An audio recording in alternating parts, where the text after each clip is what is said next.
বেসরকারি বিশ্ববিদ্যালয় মানেই যেন ধনী পরিবারের সন্তানদের জন্য একচেটিয়া জায়গা। বড় বিল্ডিং, দামি গাড়ি, চড়া টিউশন ফি, এটাই যেন সাধারণ মানুষের চোখে প্রাইভেট ইউনিভার্সিটির চেহারা।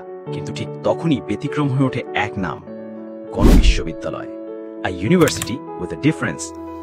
একটি প্রতিষ্ঠান যা প্রমাণ করে শিক্ষা শুধু ধনীদের জন্য নয়, শিক্ষা সবার জন্য। এই ব্যতিক্রমী ভাবনার পেছনে ছিলেন একজন মানুষ, মুক্তিযোদ্ধা, চিকিৎসক ও সমাজসেবক ডাক্তার জাফরুল্লাহ চৌধুরী। 1998 সালে তিনি প্রতিষ্ঠা করেন গণবিশ্ববিদ্যালয়, একটি অলাভজনক বেসরকারি বিশ্ববিদ্যালয় যার লক্ষ্য ছিল একটাই, শিক্ষাকে পণ্য নয় অধিকার হিসেবে প্রতিষ্ঠা করা। 1998 সালের 14 জুলাই যাত্রা শুরু করে এই প্রতিষ্ঠানটি। এর জন্ম হয়েছিল গণস্বাস্থ্য কেন্দ্রের ছায়া থেকে। সাভারের মির্জানগরের সবুজে ঘেরা 25 একরের ক্যাম্পাস, যেখানে ছাত্রছাত্রীরা প্রকৃতির সাথে মিশে নিরবিচ্ছিন্ন একাডেমিক পরিবেশে পড়াশোনা করে।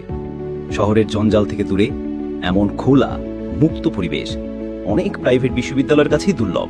শিক্ষার খরচে হাঁসফাঁস করে মধ্যবিত্ত পরিবার, সেখানে গণবিশ্ববিদ্যালয় তার ব্যতিক্রম। এখানে টিউশন ফি তুলনামূলকভাবে অনেক কম, কারণ এটি পরিচালিত হয় অলাভজনকভাবে। লক্ষ্য শুধুই একটাই, গরিব ও মেধাবী শিক্ষার্থীদের শিক্ষা নিশ্চিত করা। গণবিশ্ববিদ্যালয়ে বর্তমানে রয়েছে 5টি অনুষদ এবং 17টি বিভাগ: স্বাস্থ্য বিজ্ঞান অনুষদ, কলা ও সামাজিক বিজ্ঞান অনুষদ, বিজ্ঞান ও প্রকৌশল অনুষদ, প্রাণী চিকিৎসা ও প্রাণী বিজ্ঞান অনুষদ, কৃষি অনুষদ।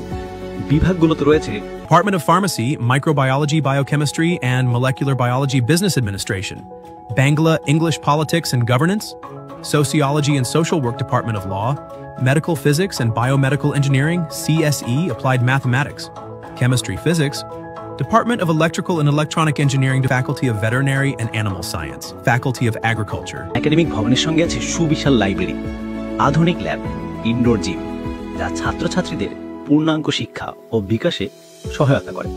গণবিশ্ববিদ্যালয়ে রয়েছে শিক্ষার্থীদের নেতৃত্বে পরিচালিত 18টি সংগঠন।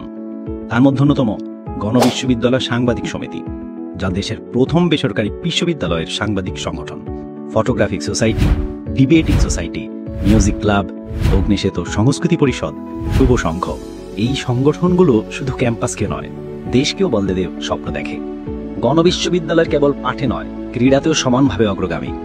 প্রতি বছর আয়োজিত হয় football, cricket, volleyball, handball, kabaddi tournament. খেলোয়াড়দের দেওয়া হয় স্কলারশিপ, প্রশিক্ষণ ও যন্ত্রপাতির সহায়তা। এবং সবচেয়ে গর্বের ব্যাপার কি, বাংলাদেশ নারী ফুটবল দলের এশিয়া কাপে খেলা 4 জন খেলোয়াড় গণবিশ্ববিদ্যালয়ের সমাজবিজ্ঞান ও সমাজকর্ম বিভাগের শিক্ষার্থী। বসন্ত উৎসব থেকে পিঠা উৎসব, গণবিশ্ববিদ্যালয় ক্যাম্পাসে বাঙালিয়ানা প্রতিদিনের চর্চা। এখানকার শিক্ষার্থীরা শুধু গান বাজনা করে না, তারা প্রতিবাদ জানায়, অন্যায়ের বিরুদ্ধে আওয়াজ তুলে। 2024 সালের জুলাই আন্দোলনে যখন পাবলিক বিশ্ববিদ্যালয়ের শিক্ষার্থীরা যখন রাজপথে, তখন বাংলাদেশের প্রথম প্রাইভেট বিশ্ববিদ্যালয় হিসেবে ঢাকা আরিচাপ মহাসড়ক অবরোধ করে বৈষম্য বিরোধী ছাত্র আন্দোলনে যোগ দেয়। তারা কাঁধে কাঁধ মিলিয়ে লড়েছে জাহাঙ্গীরনগর ও অন্যান্য পাবলিক বিশ্ববিদ্যালয় শিক্ষার্থীদের সঙ্গে। এই প্রতিবাদ, এই সচেতনতা গণবিশ্ববিদ্যালয় শিক্ষার্থীদের আলাদা করে তোলে। শিক্ষা সবার অধিকার, আর সেই অধিকার প্রতিষ্ঠা করতে গিয়েই তৈরি হয়েছে এক ব্যতিক্রমী প্রতিষ্ঠান, গণবিশ্ববিদ্যালয়। এখানে নেই বাহুল্যের জাঁকজমক, আছে স্বপ্ন দেখার শক্তি। এটা শুধু একটা বিশ্ববিদ্যালয় নয়, এটা একটা আন্দোলন, একটা দর্শন এবং এক মানবিক বিপ্লব। গণবিশ্ববিদ্যালয়, a university with a difference.